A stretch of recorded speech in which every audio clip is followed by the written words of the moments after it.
So the first story we have is actually, we're getting set up for the show.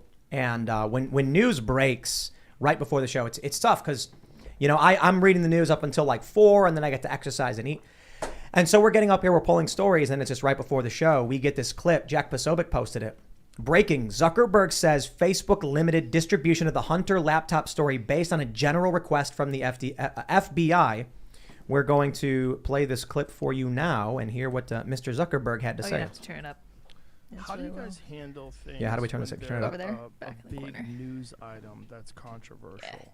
Like there was a lot of attention on Twitter during the election because of the Hunter Biden laptop story. The New York Post. Yeah, we have that too.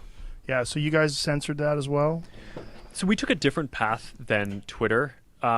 Basically the background here is the FBI, I think, basically came to us, some folks on our team, and was like, hey, just so you know, like you should be on high alert. We thought that there was a lot of Russian propaganda in the 2016 election. We have it on notice that basically there's about to be some kind of dump of that's similar to that. So just be vigilant. So our protocol is different from Twitter's. What Twitter did is they said you can't share this at all. We didn't do that. What we do is we have, if something is reported to us as potentially misinformation, important misinformation, we also have this third-party fact-checking program because we don't want to be deciding what's true and false. And for I think it was 5 or 7 days when it was basically being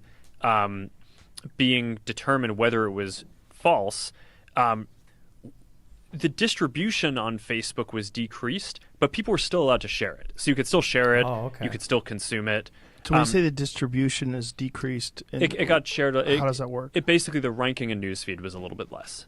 So fewer people saw it than would have otherwise. So it definitely... By what? In other words, Mark Zuckerberg has admitted that the FBI came to them and said, hey, watch out for this Russian misinformation. So they went, okay, hey, look, here's a negative story about Biden. Let's censor this because people have to determine whether it's false. And people, of course, are their chosen sources.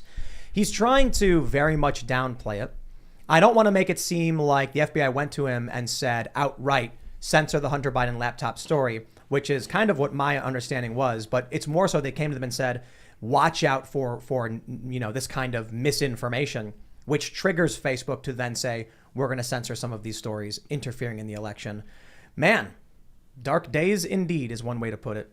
Yeah. I don't know. What do you think, Ian? Because you worked on social media stuff. You worked on the censorship stuff. Well, firstly, Mark ducked the question when Joe was like, so you censored it too? Mark didn't say yes, but they did. And what they did was they blacklisted the thing. They put it, they shadow banned it. They downranked it in the algorithm, which is you could say it's an insidious form of censorship because the people don't even know it's being censored. At least when it won't go through, it won't go through.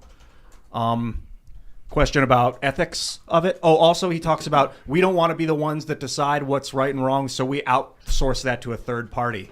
Like that, so we've decided someone else gets to decide what's right and wrong. I don't know. I think the community should be deciding what violates terms, personally. Well, to me, it just sounds like they're outsourcing. They're choosing who they're outsourcing to. So they're deciding by not deciding. They're saying, we're going to outsource this other group. We know they're left-leaning, but at least it won't be us. It's kind of like what Pontius Pilate did to Jesus Christ. Exactly. I want to wash my hands of this publicly. It's not me that's the bad person in the room. It's definitely someone else, and we're not going to tell you who that is and kind of bury that information. But, censorship is good for us, because how will we know what's true if we're not told what's true,